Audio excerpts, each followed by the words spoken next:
गुरु परंपरा योग संस्थान में आपका स्वागत है। हम लोग आज पेपर 2 यूनिट 1 में पहुंच गए हुए हैं।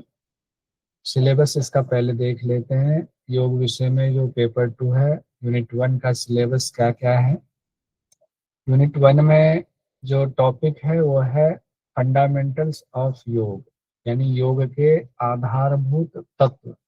इसमें योग का इतिहास, योग के विविध संप्रदाय के बारे में आपको पढ़ना है, जैसे कि योग का इतिहास क्या है, कैसे उसका विकास हुआ, योग का अर्थ क्या है, योग की परिभाषाएं किस किस ग्रंथ में महत्वपूर्ण परिभाषाओं की चर्चा है, भ्रामक धारणाएं क्या दी गई हैं योग के बारे में, योग क्यों करना चाहिए, उसका लक्ष्य क्या है, योग का उद्देश्य क्या है।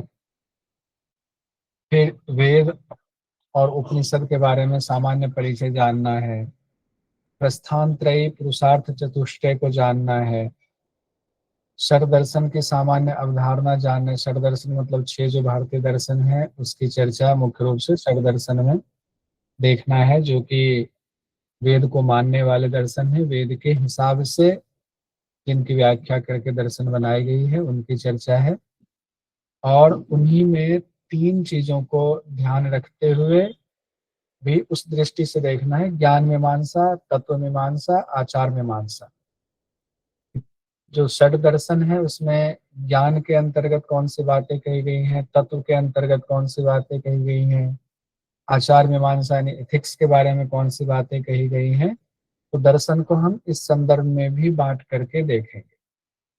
साथ ही कहा गया है सांख्य और योग और वेदांत दर्शन को विशेष संदर्भ में देखना है। सांख्य दर्शन को भी कहा गया, सांख्य दर्शन से भी कई बार उसकी कारिका से सवाल पूछ दिया जाता है। योग दर्शन तो हम लोग पूरा पढ़ चुके हैं तो उसमें बहुत ज्यादा दिक्कत नहीं आएगी। वेदांत दर्शन हम लोग देखेंगे, विशेष संदर्भ में कहा गया है।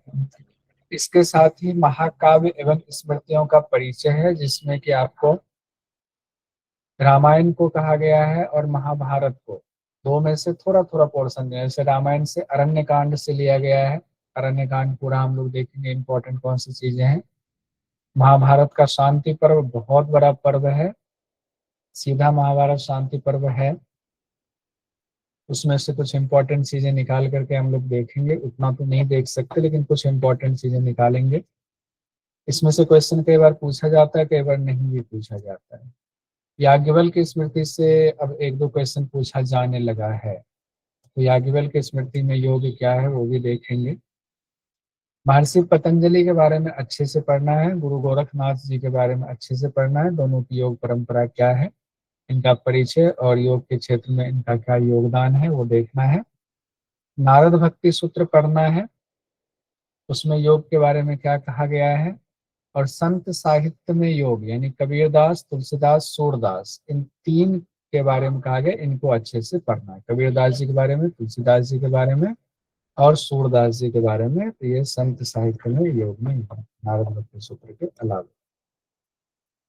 फिर उसके बाद आधुनिक काल में योग, समसामयिक काल में योग और अलग अलग योग मार्ग, ये भी 3 चीजें इंपॉर्टेंट है। आधुनिक काल में जिन योगियों के बारे में पढ़ना है उनमें स्वामी विवेकानंद जी हैं, श्री अरविंद हैं, महर्षि रमन के बारे में पढ़ना है, यानी कह सकते हैं योगियों का जीवन परिचय। महर्षि दयानंद सरस्वती, इनके बारे में पढ़ना है। इनको सिलेबस में आधुनिक काल में योग के अंतर्गत रखा गया है।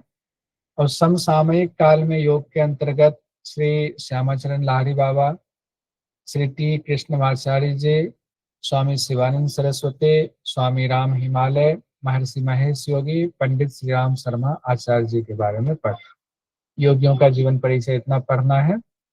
और योग के जो अलग अलग मार्ग हैं, आपको ज्ञान योग, भक्ति योग, कर्म योग, राजयोग, हठ योग, मंत्र योग, इनका भी परिचय हम लोगों को देखना है। उसके बाद कहा गया है जैन और बौद्ध मत में भी, जैन मत के मुताबिक जैन दर्शन अपने आप में बहुत बड़ा दर्शन है, बौद्ध दर्शन भी बहुत बड़ा दर्शन है। जैन दर्शन तो खैर बहुत पुरातन है, बौद्ध दर्शन उसके बाद का है। तो जैन मत और बौद्ध मत में योग के बारे में कौन सी बातें कही गई हैं वो भी हम लोगों को देखना है।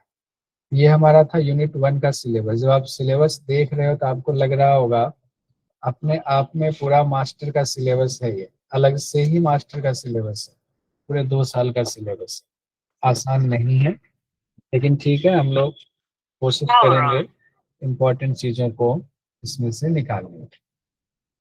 एक एक करके हम लोग देखते हैं, सिलेबस के हिसाब से जो चीज़ें कही गई हैं उसको पढ़ते हुए चलेंगे। अभी हम कोशिश करते हैं योग का इतिहास विकास देखने की, अर्थ और परिभाषा इतना हम कोशिश करते हैं कि देख लें। योग की उत्पत्ति से अगर आप इसको पढ़ेंगे, इतना विस्तार है कि हम लोग जितना पढ़ेंगे लगेगा बहुत कम है, लेकिन फिर भी जो इम्पोर्टेंट चीज़ें हमने कोशिश की है उसको निकाल लिया हुआ है, उसी के हिसाब से हम लोग देखेंगे। कुछ चीज़ें आपने पहले पढ़ी हुई हैं, आपको पता है, तो इससे हो सकता है क्वेश्चन बहुत कम पूछा जाता है, कॉमन चीज़ें हैं, तो इसलिए थोड़ा फास्ट बढ़ेंगे। जहाँ रुकने की जरूरत होगी वहाँ हम रुकेंगे। तो उस हिसाब से देखिए, योग की उत्पत्ति मुख्यतः मानी जाती है वेदों से हुई, वेदों से ही योग आया हुआ है। इसीलिए जब योग के विकास के चरण में हम आते हैं तो पहला चरण वैदिक काल ही आता है, और वैदिक काल में गुरु शिष्य परंपरा से शुरुआत हुई थी।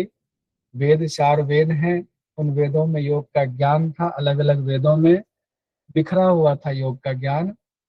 इस संदर्भ में कहे क्योंकि जितने हमारे ऋषि मुनि रहे, उन्होंने अपनी दिव्य दृष्टि से, अपनी साधना से जिन मंत्रों का साक्षात किया, जो ईश्वरीय मंत्र थे, उन मंत्रों को उन्होंने लिखा, तो अलग अलग वेद में उन्हीं का संकलन है, उसमें योग की भी चर्चा है।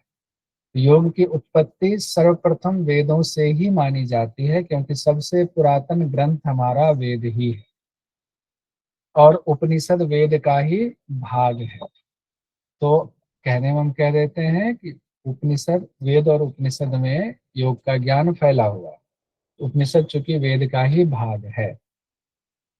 अब समय की बात करें कि योग की उत्पत्ति कब हुई, तो हम लोग जो योग करने वाले हैं वो ये जानते हैं और पूरी तरीके से ये मानते हैं कि जब से सृष्टि की रचना हुई तभी से योग है, यानी योग के द्वारा ही सृष्टि की रचना हुई है, योग ही, योग में ही ये पूरी सृष्टि है।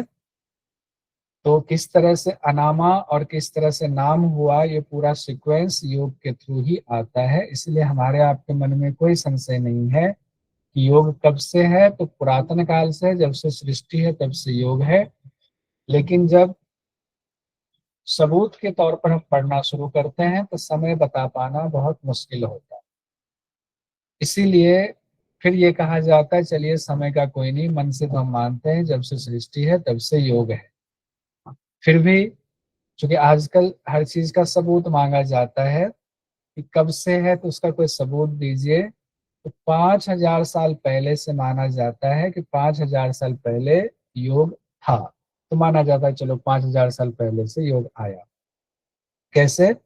जैसे कि अलग अलग जगहों पर खुदाई हुई, हड़प्पा की खुदाई हुई, अलग अलग सभ्यताओं की खुदाई हुई, उन खुदाई में जो शिलालेख मिले या कुछ मूर्तियां मिली, कुछ ऐसे चित्र मिले जो योग की मुद्रा में थे, तो उनसे लगा कि नहीं, ये 5,000 साल पुराना है। जब उसका कार्बन डेटिंग किया गया तो पता चला ये 5,000 साल पुराना है, तो योग भी 5,000 साल पुराना होगा।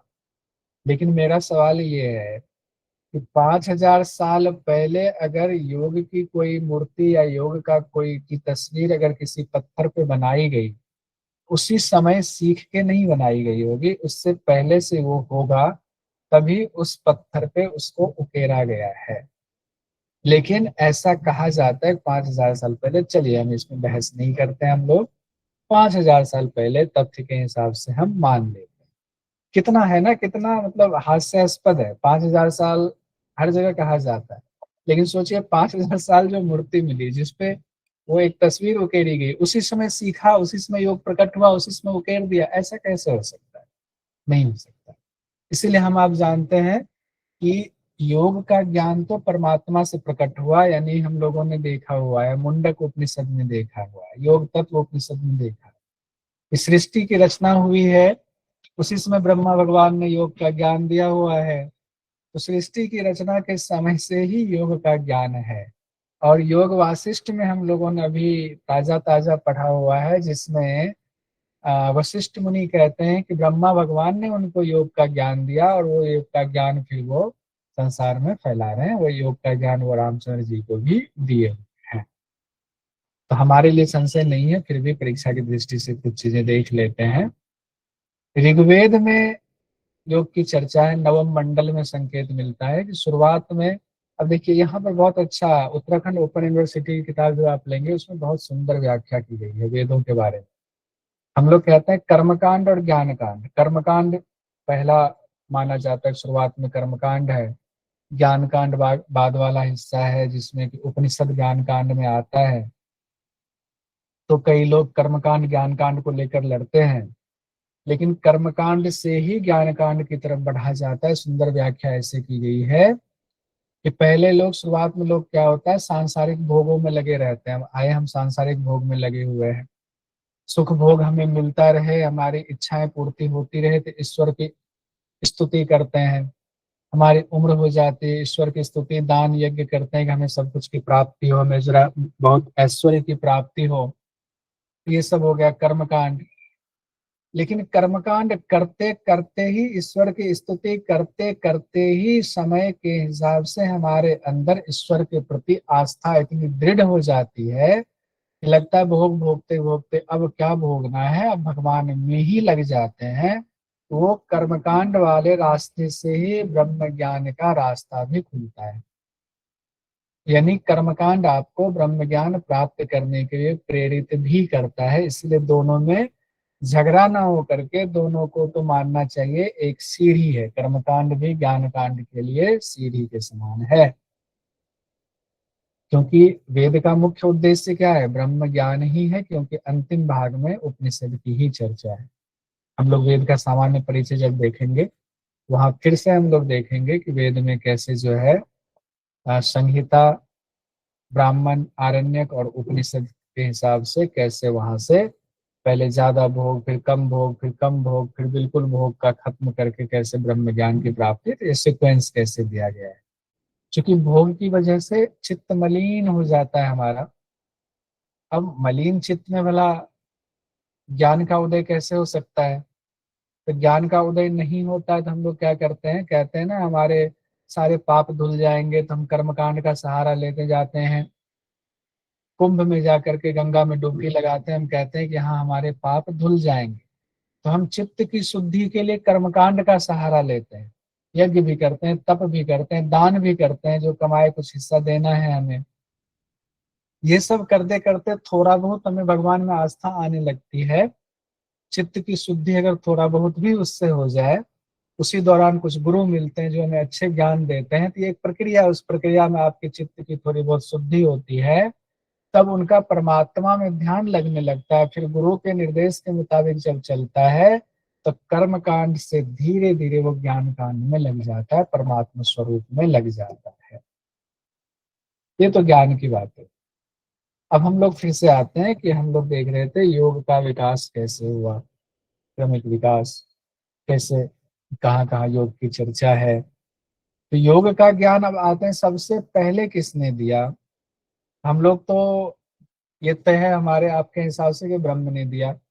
ब्रह्म ने जो उत्पत्ति की, ब्रह्मा भगवान की, जिन्होंने सृष्टि की रचना की, फिर उनसे जो है योग का ज्ञान फैला।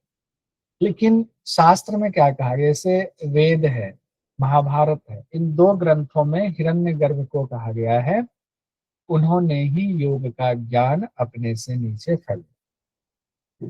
हठ योग के ग्रंथ में नाम आदिनाथ का आता है, भगवान शिव का आता है।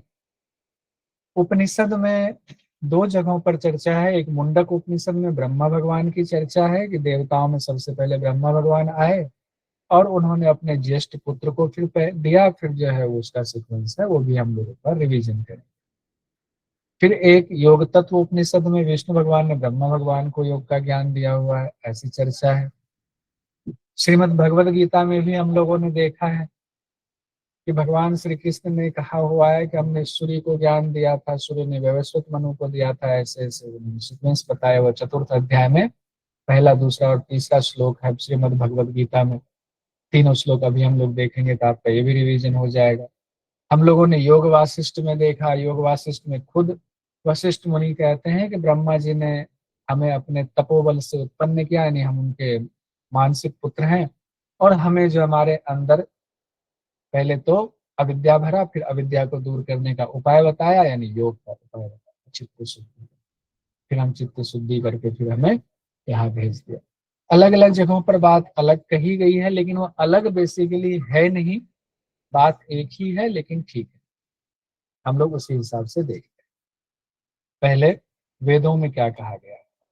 हिरण्यगर्भ को कहा गया प्रथम वक्ता, शब्द कहा गया। जैसे देखिए छंद है ये, हिरण्यगर्भ योगस्य वक्ता नान्यः पुरातन। हिरण्यगर्भ जो है वो योग के वक्ता है, इसलिए योग के प्रथम वक्ता हिरण्यगर्भ को माना जाता है। उनसे प्राचीन और कोई नहीं है, उनसे पुरातन और कोई नहीं, हिरण्यगर्भ ने ही योग का ज्ञान दिया है। भगवान मानते हैं कि आदि गुरु जो शिव हैं वही हिरण्यगर्भ हैं, वही ब्रह्मा है, वही सब नाम भले भले अलग अलग ले लिया जाए।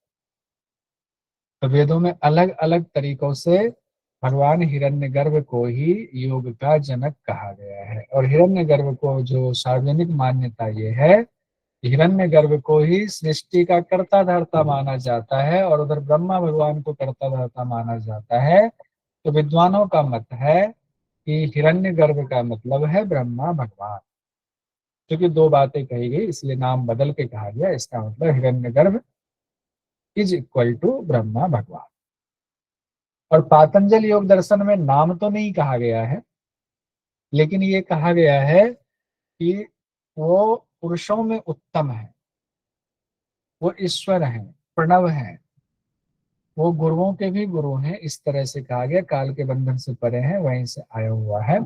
ये तो नहीं कहा गया डायरेक्ट वहां से आया, लेकिन ईश्वर की व्याख्या की गई है। तो योग दर्शन के अंतर्गत ईश्वर की व्याख्या की गई है, तो हम लोग ये मानकर चलते हैं कि ईश्वर से ही योग आया। महाभारत में और आपको ऋग्वेद में, दोनों में हिरण्यगर्भ को कहा गया है। योग के प्राचीन वक्ता हिरण्यगर्भ कहे गए हैं, ये दो जगहों पर हम लोगों ने देख लिया। अब याज्ञवल्क्य स्मृति में भी वही श्लोक है जो महाभारत में है, हिरण्यगर्भो योगस्थ वक्ता नान्यः पुरातना। थोड़ा सा शब्द थोड़ा सा चेंज है, लेकिन बात एक ही है, हिरण्यगर्भ ही योग के सबसे पुरातन आदि वक्ता है। याज्ञवल्क्य स्मृति में भी यही बात कही गई है। और व्याख्याकारों ने फिर हिरण्यगर्भ का अर्थ भी बताया हुआ है। हिरण्यगर्भ का अर्थ क्या होता है? हिरण्य और गर्भ, हिरण्य का मतलब होता है सोने को, स्वर्ण को कहा जाता है, स्वर्ण भांड हुआ, स्वर्ण भांड को कहा जाता है हिरण्य। और गर्भ मतलब उत्पत्ति का स्थान, वो जो गर्भ है उससे उत्पन्न हुआ, यानी कि सोने के अंडे से निकला हुआ जो एक अद्भुत देव है, वही हिरण्यगर्भ है। उन्हीं के लिए ब्रह्मा भगवान शब्द का इस्तेमाल भी किया जाता है। स्वर्ण भांड से निकले हुए, सोने के अंडे से निकले हुए चौमुखी ब्रह्मा भगवान को हिरण्यगर्भ भी कहा जाता है। अब अगर ग्रंथों में आए तो पहले भी ये चर्चा हो चुकी थी कि अलग अलग ग्रंथों में, पुरातन ग्रंथों में 7 हिरण्यगर्भ की चर्चा है। हिरण्यगर्भ भी, यानी कहते हैं ना ब्रह्मा भगवान भी एक नहीं हुए, कई हुए। तो 7 हिरण्यगर्भ की चर्चा, और कई जगहों पर ये कहा गया है जो ये ब्रह्मा भगवान जो हम लोग कहते हैं, ये 7वें हिरण्यगर्भ है। यानी ब्रह्मा भगवान को 7वां हिरण्यगर्भ माना जाता है। ठीक है, अब यहाँ भी कुछ चीजें बस समझते चले जाएंगे, उस पर बहस की कोई गुंजाइश नहीं रखेंगे। मुंडक उपनिषद में भी ब्रह्मा भगवान को कहा गया है, ब्रह्मा देवानाम प्रथमा संभवोव विश्वकर्ता, विश्वस्य कर्ता भुवनस्य गोप्ता। आगे हम लोग इस मंत्र को और देखेंगे जब मुंडक उपनिषद वाला भी रिवीजन में आएगा। हठयोग के ग्रंथ में क्या कहा गया है? देखिए, हठ प्रदीपिका में हम लोगों ने पढ़ा है ना, श्री आदिनाथाय नमोस्तु तस्मै येनोपदिष्टा हठ योग विद्या। यानी भगवान शिव ने ही, आदिनाथ ने ही हठ योग विद्या का ज्ञान दिया हुआ है। उन आदिनाथ को नमस्कार है। और वहां से जो सीक्वेंस आता है, आदिनाथ, फिर मत्स्येंद्रनाथ, फिर गुरु गोरखनाथ, फिर उसके बाद और परंपराएं हमारी चलती हैं हठयोग के ग्रंथ में। यानी हठयोग के मुताबिक भगवान शिव ही आदि योगी हैं, पहले गुरु वही है, आदि गुरु वही है। तो हठयोग के जितने ग्रंथ आप पढ़ते हैं योग उपनिषद में भी, उसमें सब में भगवान शिव की चर्चा जरूर आती है, और सब में आप एक कॉमन चीज देखेंगे कि माँ पार्वती और भगवान शिव के बीच में चर्चा है। कहीं ना कहीं ये शब्द बीच में आ जाता है कि भगवान शिव माँ पार्वती से कह रहे हैं योग के बारे में। ये आप ध्यान कीजिए, आठों हठ ग्रंथ हम लोग पढ़ चुके हैं, उसमें ये बात आई है। दो कहानी सुनी जाती है। एक कहानी के मुताबिक कहा गया है कि हजारों साल पहले हिमालय में कांति सरोवर झील के तट पर आदि योगी भगवान शिव ने सप्त ऋषियों को ज्ञान दिया था। और सप्त ऋषियों को इसलिए दिया कि योग का ज्ञान इतना बृहद ज्ञान है, जैसा कि हठ प्रदीपिका में भी कहा गया कि लय के कितने प्रकार है, करोड़ों प्रकार कहा गया ना, 1.25 करोड़ प्रकार है। लय मतलब क्या, समाधि, यानी समाधि प्राप्त करने के लिए करोड़ों प्रकार अगर हैं, तो वो क्या एक व्यक्ति उसको याद रख सकता है? नहीं। तो इसीलिए कहा गया नादानुसंधान अच्छा है, चलो नादानुसंधान का अभ्यास करो। सप्त ऋषियों को बुला करके भगवान शिव ने ज्ञान देना शुरू किया कि कुछ इनको ज्ञान देते हैं, कुछ इनको, इस तरह से बांट दिया, ताकि जिनकी जिनकी क्षमता थी उस क्षमता के हिसाब से फिर सातों ऋषि अपना जाएंगे, अपनी शिष्य परंपरा चलाएंगे, पूरी दुनिया में योग के ज्ञान को फैलाएंगे। तो योग का ज्ञान तो एक ही है, यानी उस परम तत्व से मिलना, लेकिन तरीके अलग अलग हो गए। तो दुनिया भर की संस्कृति में तरीके भले भले ही एक अलग अलग हैं, लेकिन उनका लक्ष्य एक ही मिलता है। तो अगर आदि योगी शब्द आए तो किनके लिए इस्तेमाल हुआ है? भगवान शिव के लिए। और आए अगर प्रथम वक्ता शब्द तो किनके लिए है प्रथम वक्ता शब्द? हिरण्यगर्भ के लिए। हिरण्यगर्भ के लिए। चीजें हम लोग डिफरेंस कर ले, लेकिन अपने मन में चूंकि हम लोग योग के स्टूडेंट हैं तो हम मानेंगे सब ईश्वर ही है, सब ब्रह्म ही है, नाम धर्म परीक्षा की दृष्टि से हम लोग देखते हैं। अब एक और कथा हम लोग पहले से सुनते आ रहे हैं कि भगवान शिव और माँ पार्वती के बीच में योग का संवाद चल रहा था। मत्स्येंद्र नाथ नाम एक मछली थे, मछली के उससे उत्पन्न हुए थे, जिनका नाम मत्स्येंद्र नाथ था। उन्होंने सुन लिया हुआ था उनके ज्ञान को। बाद में भगवान शिव ने उनको कहा ठीक है तुम जाओ, उनको आशीर्वाद दिया और धरती पर जाकर के योग का ज्ञान फैलाओ। कहते हैं स्कंद पुराण में इसकी चर्चा है कि भगवान शिव और माँ पार्वती के बीच जो संवाद हो रहा था उसको मत्स्येंद्र नाथ जी ने सुना। और भी कई ग्रंथों में है, स्कंद पुराण में भी ये चर्चा है मत्स्येंद्र नाथ की चर्चा। अब उपनिषद में हम लोग देखते हैं, अब आते हैं उपनिषद में क्या कहा गया है, योग का ज्ञान कैसे आया हुआ है। तो गुरु शिष्य परंपरा की चर्चा है, क्योंकि उपनिषद है। मुंडक उपनिषद में चर्चा। मुंडक उपनिषद किस वेद से जुड़ा है? मुंडक उपनिषद किस वेद से? अथर्ववेद। अथर्ववेद। अथर्ववेद। पक्का है? मांडुक्य, ये तीनों अथर्ववेद से। जी, तीन उपनिषद, मुंडक मांडुक्य, प्रश्न मुंडक मांडुक्य। प्रश्न मुंडक मांडुक्य। ठीक, बहुत। तो वेद से जुड़े हो गए ना। अब हम लोग उसमें भी निकाल के मुंडक उपनिषद भले ही कह ले और स्पेसिफिक कहने के लिए, लेकिन ये जुड़ा हुआ तो वेद से है। तो क्या कहा गया? ओम ब्रह्मा देवानां प्रथमः संभवोव विश्वस्य कर्ता भुवनस्य गोप्ता स ब्रह्म विद्याम सर्व विद्या प्रतिष्ठाम अथर्वाय ज्येष्ठ पुत्राय प्राह। प्राह मतलब कहना, ज्येष्ठ पुत्र अथर्वा से कहा, यानी कि ब्रह्मा भगवान सबसे पहले उत्पन्न हुए देवताओं में। संपूर्ण विश्व के रचयिता वही हैं, विश्वस्य कर्ता, विश्व के कर्ता वही हैं, भुवनस्य गोप्ता, रक्षा करने वाले लोगों के वही हैं। उन्होंने सबसे पहले इस ब्रह्म विद्या, देखी ब्रह्म विद्या शब्द आया हुआ, ब्रह्म विद्या का, जो कि सभी विद्याओं में श्रेष्ठ कहा गया है, इसका ज्ञान अपने ज्येष्ठ पुत्र अथर्वा को दिया था। ये किस अगर मान लीजिए मुंडक उपनिषद नहीं है, आए किस वेद के हिसाब से, तो क्या होगा? अथर्ववेद। अथर्ववेद। अथर्ववेद का वेद। अब कैसे है इसमें सीक्वेंस, फिर अगले मंत्र में बताया गया है। प्रथम मुंडक में ही चर्चा है, मुंडक उपनिषद में ब्रह्मा भगवान ने अपने ज्येष्ठ पुत्र अथर्वा को योग का, यानी ब्रह्म विद्या का, योग मतलब ब्रह्म विद्या शब्द लिखा हुआ, ब्रह्म विद्या का ज्ञान। उसी ब्रह्म विद्या का ज्ञान अथर्वा ऋषि ने अंगी ऋषि को दिया। अंगी ऋषि ने भरद्वाज गोत्र के सत्यवाह को दिया। फिर वहां से भरद्वाज गोत्र से यानी भरद्वाज ऋषि के द्वारा अंगिरा ऋषि को आया और अंगिरा ऋषि ने शौनक ऋषि को दिया, जिसकी चर्चा मुंडक उपनिषद में है। संवाद किनके किनके बीच है? अंगिरा ऋषि और शौनक ऋषि के बीच में संवाद है मुंडक उपनिषद में, पूरा मुंडक उपनिषद। तो यहाँ पर मुंडक उपनिषद के मुताबिक देखिए हम लोग पढ़ चुके हैं, वो चीज रिवीजन हो रहा है आपका, तो इसको ध्यान रखें। एक और जगह पर ऐसी चर्चा है, जैसे योग तत्व उपनिषद में पितामह ब्रह्मा को विष्णु भगवान ने योग तत्व का ज्ञान दिया। वहां विष्णु भगवान को महायोगी शब्द से संबोधित किया गया। याद आया? योग तत्व उपनिषद। नहीं याद आया तो अभी ध्यान कर लीजिए, रिवीजन हो गया। योग तत्व उपनिषद में ये बात है। अब श्रीमद् भगवद गीता में आते हैं।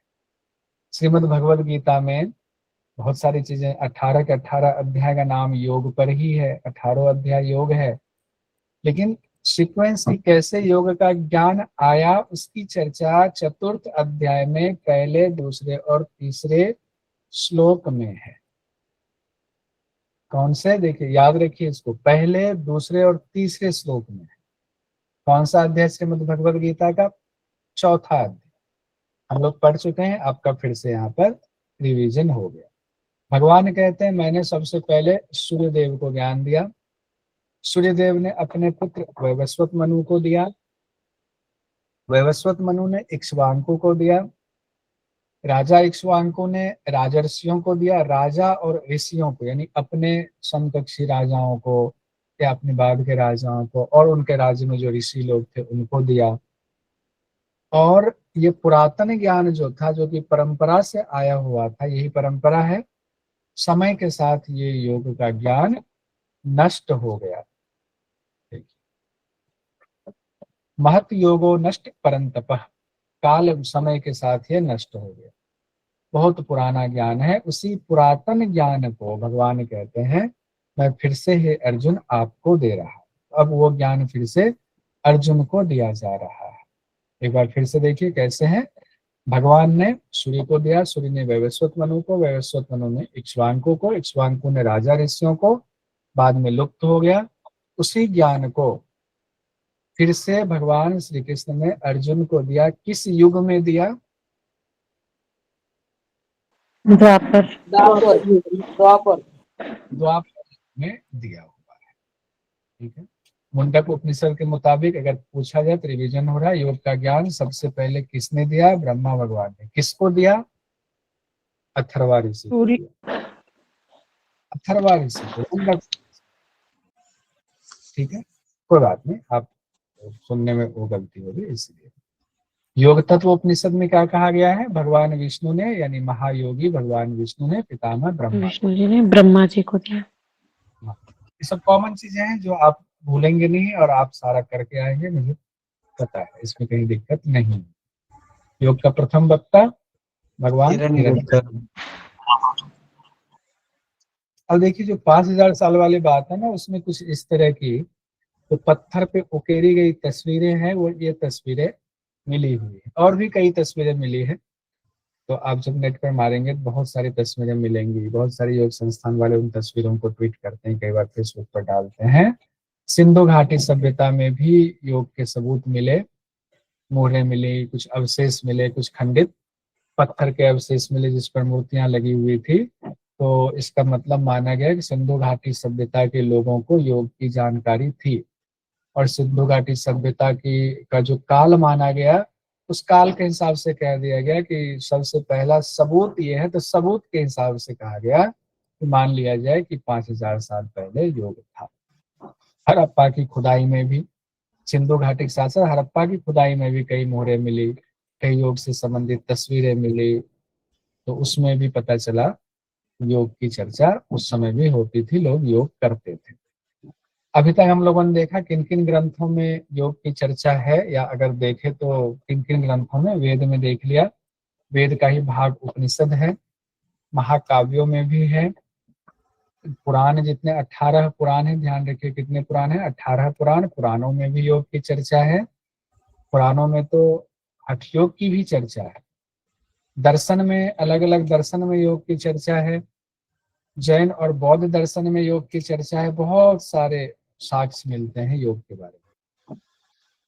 अब यहाँ पर एक और चीज भी, जो अलग अलग जगहों पर योग बिखरा हुआ था वेद, उपनिषद, महाकाव्य, पुराणों में, वहां से महर्षि पतंजलि ने सबको एकत्रित करके सूत्र के रूप में संकलित किया, जो एक दर्शन बना, योग दर्शन। पातंजल योग दर्शन या योग सूत्र या पातंजल योग सूत्र हुआ, जिस पर चौथी शताब्दी से लेकर के 10वीं शताब्दी तक मुख्यतः भाष्य लिखे गए। बहुत सारे भाष्य लिखे, सारे भाष्यकार हुए उस बीच में। हालांकि बहुत सारे समय का, काल का निर्धारण करना आसान नहीं है, फिर भी एक मान करके ऐसा चला जाता है। अब हम लोग आते हैं योग के क्रमिक विकास पर। अभी हम लोगों ने मोटा मोटा देखा, इसको अलग अलग विद्वानों ने अलग अलग कालखंड में इसको पूरे को बांटा है। किसी ने 4 सांचे में, किसी ने 5 सांचे में ढाला हुआ है, लेकिन पहला सांचा सबका एक ही है, वैदिक काल। उसके बाद कई लोगों ने कहा योग का श्रेष्ठ समय, कई लोगों ने कहा श्रेष्ठ अवधि के बाद की अवधि, ये दोनों रखा। उसके बाद आधुनिक काल, फिर समकालीन समय का योग का। कई लोगों ने इसको 5 की जगह 4 में ही समेटा हुआ है, कई जगहों पर 5 में समेटा गया। हमने 5 ले लिया हुआ है। हम एक जानकारी के लिए, ज्ञान के लिए इसको पढ़ लेते हैं, मोटा मोटा ज्ञान हमें हो जाएगा। हालांकि ये अपने आप में बहुत विस्तृत विषय है। पहले कहा गया वैदिक काल में योग। वैदिक काल का मतलब वो काल है जब गुरु शिष्य परंपरा में कुछ लिखित पढ़ित नहीं होता था, श्रुति के रूप में ज्ञान दिया जाता है, उसको वैदिक काल में कहा गया। योग उस समय भी था, और उससे कैसे कैसे योग जो है फिर आगे बढ़ते हुए आज तक पहुंचा है। तो पहला काल वैदिक काल माना गया। दूसरा काल कहा गया योग का श्रेष्ठ समय, यानी कि सर्वोत्तम समय कहा गया। उस सर्वोत्तम समय के बाद का समय कहा गया। 3 तो ऐसे याद रह जाएगा। फिर आधुनिक और समकालीन तो हमारे सिलेबस में भी आता है। आधुनिक और समकालीन को हम ऐसे, वैदिक काल का कालखंड कहना मुश्किल है, लेकिन कई व्याख्याकार इसका कालखंड कहते हैं 1500 ईसा पूर्व से 500 ईसा पूर्व तक। क्योंकि वैदिक काल हम आप जानते हैं कि वैदिक काल तो सनातन से है, आज से नहीं है।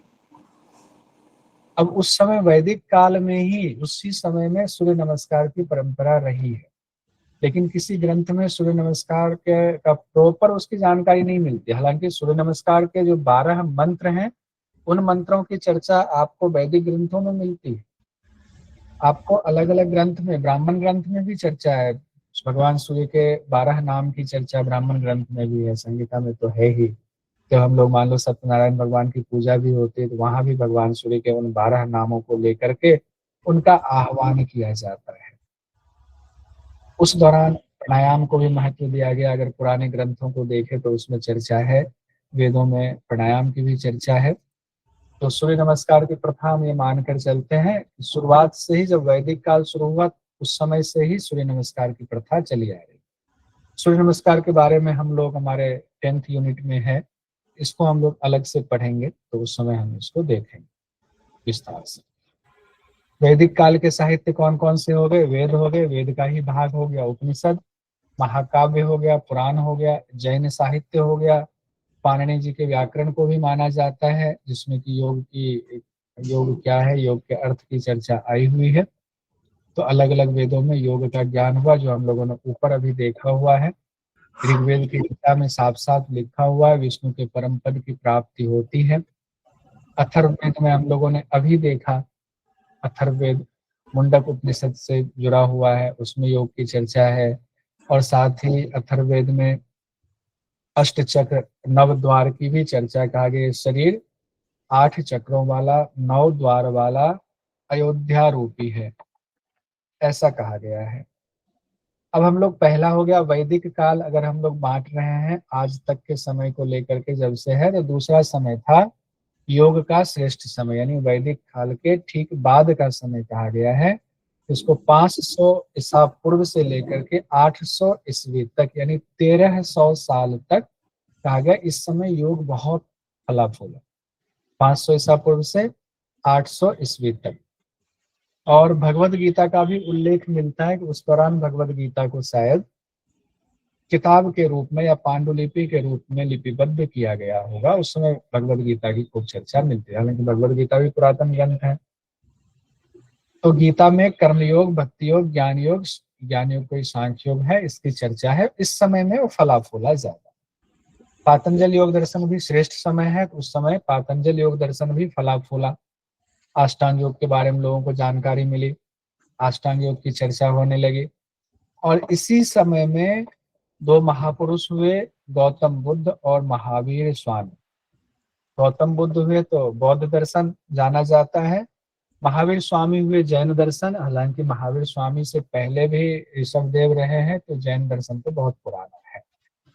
तो इस दौरान गौतम बुद्ध और भगवान महावीर स्वामी इसी काल में हुए। योग की गौतम बुद्ध से संबंधित बौद्ध, तो गौतम बुद्ध से संबंधित योग की क्रियाएं हम लोग देखते हैं। विपासना एक क्रिया है, उसमें बहुत विस्तार और है।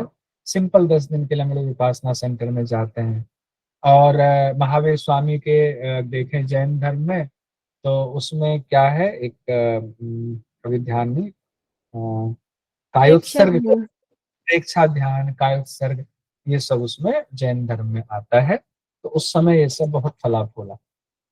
महावीर स्वामी ने 5 महाव्रत लिए, गौतम बुद्ध ने अष्टांगिक मार्ग बताया, पंचशील का सिद्धांत दिया, मोक्ष को उन्होंने निर्वाण कहा। हम लोग मोक्ष कहते हैं, मुक्ति कहते हैं, गौतम बुद्ध जी ने उसको निर्वाण कहा। तो इस दौरान बड़ा फला फूला। हालांकि इस दौरान लोगों में भ्रांतियां भी बहुत फैली, बहुत भ्रांतियां फैली। लोग अलग अलग मतों में बंटने लगे थे, क्योंकि गौतम बुद्ध जी आए, इन्होंने वेद का विरोध करना शुरू किया, हिंसा का विरोध करना शुरू किया, तो लोग इनसे जुड़ने लगे थे। इस तरीके से लोग बंटने भी लगे थे। ये समय ऐसा था, लेकिन जागरूकता फैल रही थी। अब उसके बाद की अवधि है, श्रेष्ठ अवधि के बाद की अवधि है 800 ईस्वी से लेकर के 1700 ईस्वी तक का कहा जाता है। उसके ठीक बाद की अवधि है। इसको कहा जाता है, ये भी बड़ा मतलब आपको सोचो कि आधुनिक काल से ठीक पहले वाली अवधि है ये। और इसमें तकरीबन 900 साल का समय इसमें माना जाता है। आचार्य त्रय का सिद्धांत इसमें जानते हैं हम लोग। आचार्य त्रय में कौन कौन से आते हैं? आदि शंकराचार्य जी, रामानुज जी, माधवाचार्य। एग्जाम में पूछा जा सकता है ये। आचार्य त्रय में कौन से 3 लोग आते हैं? शंकराचार्य, रामानुजाचार्य, माधवाचार्य। ये उसी समय की देन है। आज तक हम लोग इनका नाम, आज तक इनकी परंपराएं ऐसी चल रही, खूब फल फूल रही हैं, खूब फल फूल रही। रामानुजाचार्य जी ने भक्ति का ऐसा अलख जगाया, शंकराचार्य जी ने अद्वैत का सिद्धांत ऐसा चलाया। ये सब हम लोग बाद में देखेंगे, वेदांत में जब आएंगे तो उस समय हम लोग फिर से देखेंगे। हठ योग का विकास कहा जाता है, विकास कहा जाता है। हठ योग का विकास इसी दौरान हुआ। नाथ परंपरा की शुरुआत कही जाती है इस दौरान हुई, गुरु गोरखनाथ जी के द्वारा। मत्स्येंद्र नाथ जी तो थे ही, उनका नाम भी इस समय ज्यादा प्रचारित हुआ। गुरु गोरखनाथ जी और उनके शिष्यों की परंपराएं चली। गौरांगी नाथ, स्वात्मा राम सूरी जी, घेरन ऋषि, श्रीनिवास भट्ट जैसे योगी इसी दौरान कहे जाते हैं। इनकी परंपराएं, इनके ग्रंथों का विकास इसी दौरान हुआ, लोकप्रिय बनाया इन लोगों ने। इसीलिए आप देखते हैं ना कि चाहे स्वात्मा राम जी हो या और हठयोग के ग्रंथ हम लोगों ने पढ़ा, श्रीनिवास भट्ट जी का भी ग्रंथ पढ़ा, जिसमें ये लिखा हुआ है कि लोग अपने रास्ते से भटक रहे हैं, वो अलग अलग मतों में बटे हुए हैं, तो उनको रास्ता दिखाने के लिए हठयोग के ज्ञान को, जो कि भगवान शिव ने दिया, फिर से नए सिरे से रखा जाए। अब उसको लिंक जोड़ने की कोशिश कीजिए। उस दौरान इन चीजों का प्रचार प्रसार बहुत हुआ। इसी अवधि में और भी कौन लोग आए? तुलसीदास जी, मीराबाई, कबीरदास, सूरदास, पुरंदरदास ने अपना योगदान दिया। भक्ति योग में इन लोगों ने योगदान दिया। ये वो समय थे जब हमारे ऊपर हमला हुआ था, मुस्लिम लोग आए थे, उन्होंने हमला किया, तो उस समय भक्ति का मार्ग बहुत लोकप्रिय हुआ। इसी दौरान जो पातंजल योग दर्शन हम लोगों ने पढ़ा, उसके ऊपर जो लिखी गई टीकाएं, इस दौरान बहुत सारी टीकाएं लिखी गई, जिस दौरान विज्ञान भिक्षु आए, वाचस्पति मिश्र आए, भोजदेव आए, नागोजी भट्ट आए और तमाम विद्वान हुए जिन्होंने योग दर्शन पर टीकाएं लिखी हैं। तमाम विद्वान, एक दो नहीं हुए, ये तो मान लीजिए चार है। कई नाम तो और किताबों में है और कई नाम ढूंढेंगे अलग अलग देश के लाइब्रेरी, पुरातन लाइब्रेरी में बहुत सारे ग्रंथ आपको योग दर्शन पर टीकाएं मिलेंगे। 800 ईस्वी से 800 से 1700 ऐसा माना जाता है। अब यहाँ तक में कोई दिक्कत नहीं होनी चाहिए। उसके बाद आधुनिक काल में किसी में कोई संदेह नहीं है। सभी लेखकों ने या व्याख्याकारों ने 1700 ईस्वी से लेकर के 1900 ईस्वी तक के काल को आधुनिक काल माना। 1700 ईस्वी से 1900 ईस्वी तक, और उसके बाद का फिर हो गया समकालीन युग जो है उसके बाद का। तो इसमें भी कौन कौन से महान ऋषि हुए? महर्षि रमन। कभी मौका मिले तो महर्षि रमन के आश्रम में जाइए, अभी भी सुंदर आश्रम है। तो महर्षि रमन का आश्रम ढूंढिए, वहां पर मेल कीजिए, जाइए, घूम कर आइए, कुछ दिन रह के आइए।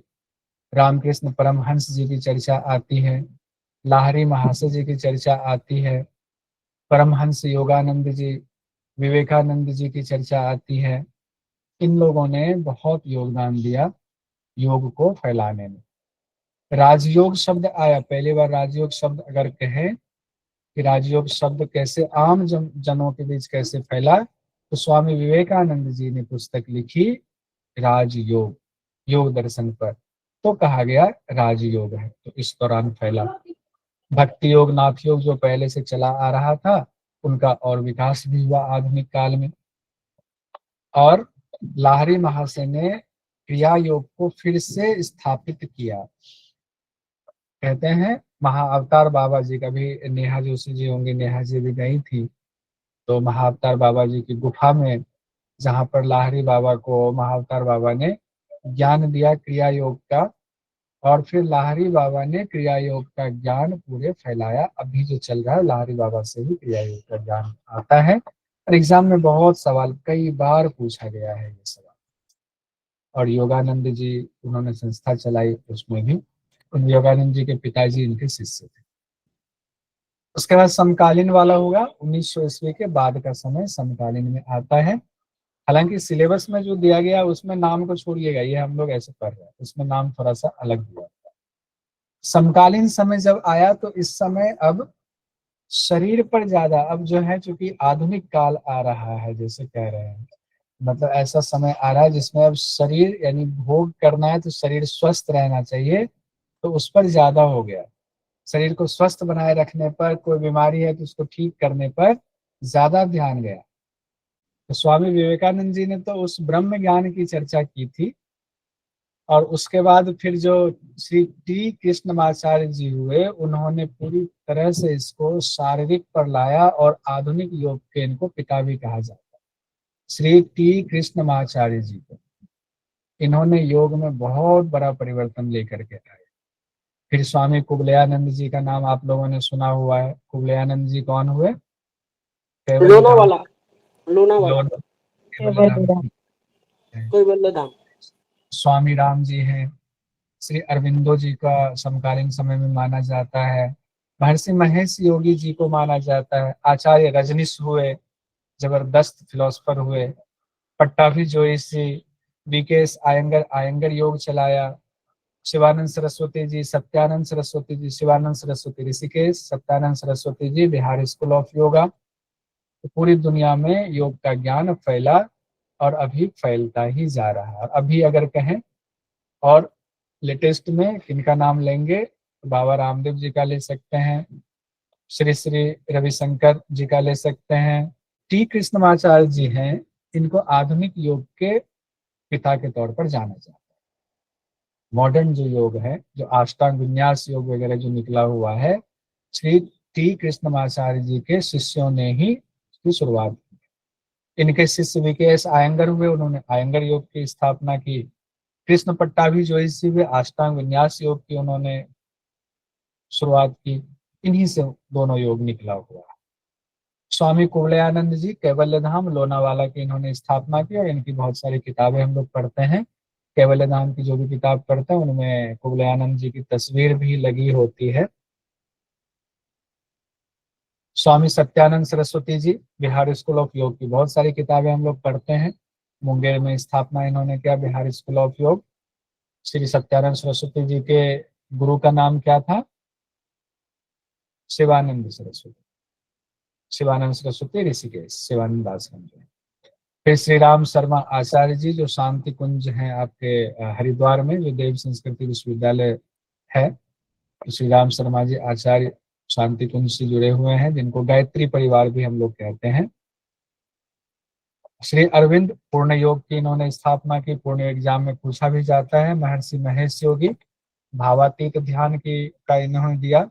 हम लोग जब इनका जीवन परिचय अलग से पढ़ेंगे उसमें सारा डिटेल में पढ़ेंगे। स्वामी रामदेव जी पतंजलि योग पीठ हरिद्वार की स्थापना की। श्री श्री रविशंकर जी, हो सकता है पूछ दे इन लोगों का भी नाम, आर्ट ऑफ लिविंग की स्थापना की हुई है। सुदर्शन क्रिया इनकी प्रचलित क्रिया है। बीकेएस आयंगर जी, आयंगर योग की स्थापना किया इन्होंने, जिसमें कि प्रॉप का इस्तेमाल किया जाता है। कृष्ण पट्टाभी जोइस अष्टांग विन्यास योग, इनके गुरु थे श्री टी कृष्णमाचार्य जी, उनसे इन्होंने सीखा था। और श्री श्यामाचरण लाहिड़ी बाबा क्रिया योग से संबंधित हुए। यहाँ तक हम लोगों ने देख लिया। अब आज हम लोग एक और चीज देख लेते हैं। ये सब इतना कॉमन था कि आप लोग जानते भी होंगे, बहुत ऐसा कुछ नहीं था, नया आपके लिए कुछ भी नहीं था इसमें। सब मास्टर करके आए हुए थे, सब जानते थे। ये भी नया नहीं है, लेकिन इसको हम लोग एक बार बस रिवीजन करते हुए चलते हैं, आसानी से निकल। योग शब्द कहाँ से आया? कहाँ पर कहीं चर्चा है योग शब्द की? अगर इसको देखें कि अर्थ के संदर्भ में कि योग शब्द का अर्थ कहाँ से आया, क्या अर्थ है उसका, तो व्याकरणाचार्य जी हुए पाणिनि जी, उनकी लिखी हुई किताब में व्याकरण की जो उन्होंने व्याख्या की है, हालांकि पाणिनि जी के बारे में भी बड़ा संशय है कि 6ठी शताब्दी में हुए कि बहुत पहले हुए, क्योंकि इनका संदर्भ जोड़ा जाता है महर्षि पतंजलि से भी। तो इसीलिए चलिए योग में हम बहुत ज्यादा ना जा करके जो ज्ञान दिया उस पर आते हैं। इन्होंने कहा युज धातु से ही योग शब्द बना हुआ। तो योग का मूल शब्द क्या है, धातु क्या है? युज है। मूल धातु युज है योग का। तो युज धातु के 3 अर्थ बताए गए हैं। पहला अर्थ बताया गया जोड़ना, दूसरा अर्थ बताया गया समाधि, तीसरा अर्थ बताया गया संयम। यानी युज जो धातु है उसके 3 अर्थ बताए गए, 3 अर्थ निकलेगा।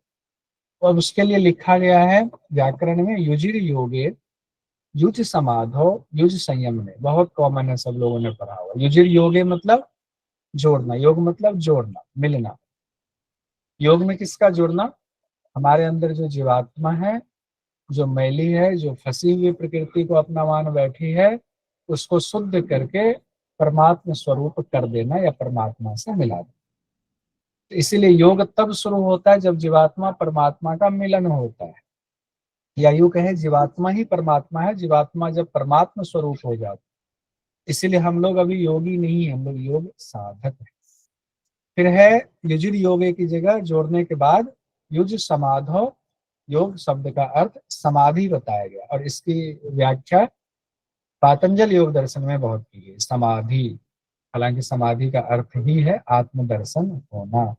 युज संयम ने, यहाँ संयम से अर्थ लिया गया। बिना संयम के आपको समाधि की प्राप्ति नहीं हो सकती, और बिना समाधि के आपको परमात्मा से जुड़ाव नहीं हो सकता है, नहीं जा सकता। तो संयम क्या हुआ? संयम मतलब कंट्रोल, इंद्रियों को उनके विषयों से हटाना, संयमित करना।